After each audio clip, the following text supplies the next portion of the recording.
While many California residents still cannot return home, one of those residents is from Malibu. Malibu resident and psychiatrist Dr. Carol Lieberman, who left when the evacuation orders first came down.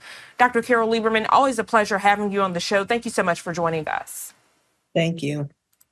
So I'd love to hear from you in real time, the emotions, what you're going through, what steps you've had to take to make sure you and your family are safe. Take us back in time when those evacuation orders first came down, when you stepped outside of your home and saw smoke filling the air. Well, I actually evacuated relatively early after my experience with the Woolsey fire in 2018. I wanted to try to, sort of get ahead of this. But, it's funny because when I was going around the house trying to think of what to take, it felt just like the Woolsey fire. You would think that, no, I did not have a to-go bag ready. And yes, people should, absolutely. But it's because you feel as though it's not going to affect your house, that nothing is going to be damaged. You're in denial. You don't want to believe that where you're living and leaving could be damaged. But so we're in a hotel. I'm in a hotel with my daughter and my 2 cats and my dog. My horse had to be evacuated from the Kenneth fire. I'm affected by the Palisades fire. Actually, though, this feels very different from the Woolsey fire. The Woolsey fire, yes, there was a lot of devastation, but not as much as this. And there was, you could see the end of it to some degree. You just mentioned about this latest fire. It seems as though, and the arrests for arson keep increasing. And it seems as though, is there going to be an end? Arsonists, we know a lot of the arson comes from, or a lot of the fires come from homeless people who may be not necessarily starting it on purpose, or maybe some do on purpose. But a lot of times when they're cold or they want to cook something and they're in the woods, a fire can start and take off, especially with these kinds of winds. Then there are also people who are mentally ill. And for example, there was in an interview of one who was saying, "Oh, I love to see these things burn." I mean, there are people who have those kinds of fantasies or psychoses. And then also, there are people who may be paid to set these fires. And there's another. What was the other? Oh, yes. And then people who are just really angry about their situation in life. So this is really, it's good that they're getting more of a handle on it, and they've made announcements that they're really going to prosecute these people very severely, to the full extent of the law and so on. And that's good. But in the meantime, the more fires there are, the more firefighters and the more resources are needed, and that makes it harder to take care of the other fires.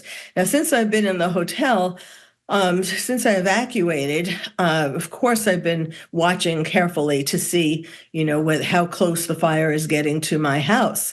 And so I'm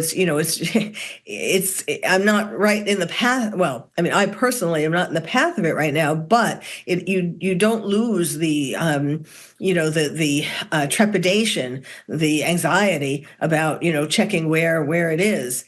And with all these arsonists, even if, let's say, the Palisades fire, it is getting somewhat contained, but even when that happens, an arson fire can start anywhere.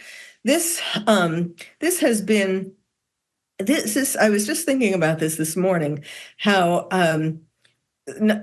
for California, these fires are like 9/11. People are talking about how the ground, with all these scorched houses and land and so on, looks like a war zone. And 9/11, people didn't ever expect that. That was unimaginable. We never expected to be that vulnerable. And in California, I mean, yes, of course, there are fires, especially when the Santa Ana winds come and so on. But this time, with the lack of water and the lack of firefighter resources, it's much more serious. And I think it's a loss of innocence that people are having, innocence, naivete, or just bliss, where we didn't really expect something this huge and out of control, that's a big part of it, could happen.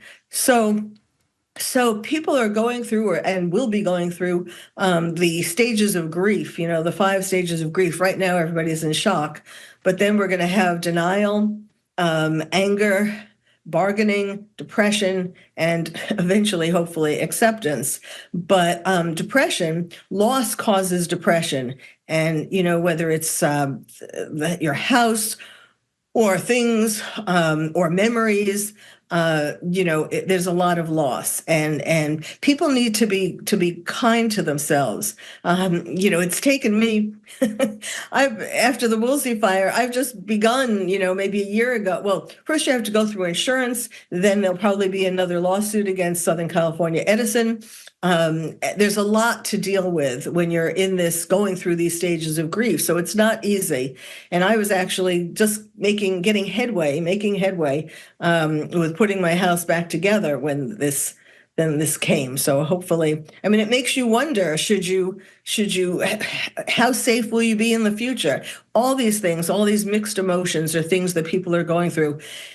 And the best thing is to make sure that you keep healthy, eating good, healthy food, getting enough sleep, getting enough exercise. All this, is not easy to do.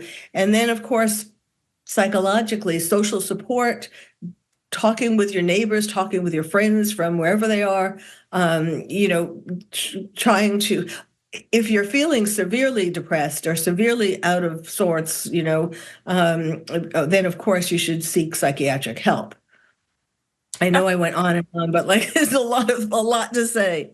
No, don't apologize at all, because that's what we want. We want to hear from those people who are actually there. So many times we hear from experts, which is important, but hearing from those who are living it, feeling it, seeing it, dealing with it in real time, that's what matters. We are so thankful you and your family are safe, Dr. Lieberman. And you raised so many valid points, from the lack of resources to the concerns of residents, how their tax dollars are being spent, to the term normalcy. But it's hard for people to get back to normalcy when these fires are still burning. You don't really know if you can return home yet, because another fire might spark because of those Santa Ana winds, as you mentioned. One thing you did point out, and I know with your medical background, being a psychiatrist, you mentioned how people are going to be going through these different stages.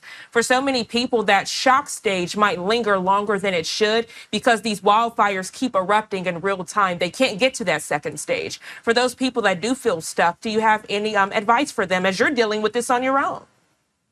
Well, one of the things that people talk about, who have lost their homes and talk about the loss of memories, that's one of the things that really affects them the most. And so what I would suggest for that is, it's not too soon. You can start now to get a notebook or get paper and start writing down these memories.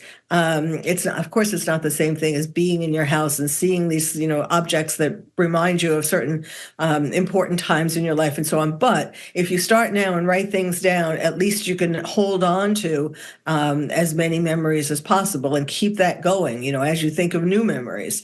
And then the other thing is, to decide that you're going to make a bigger effort to make more positive memories.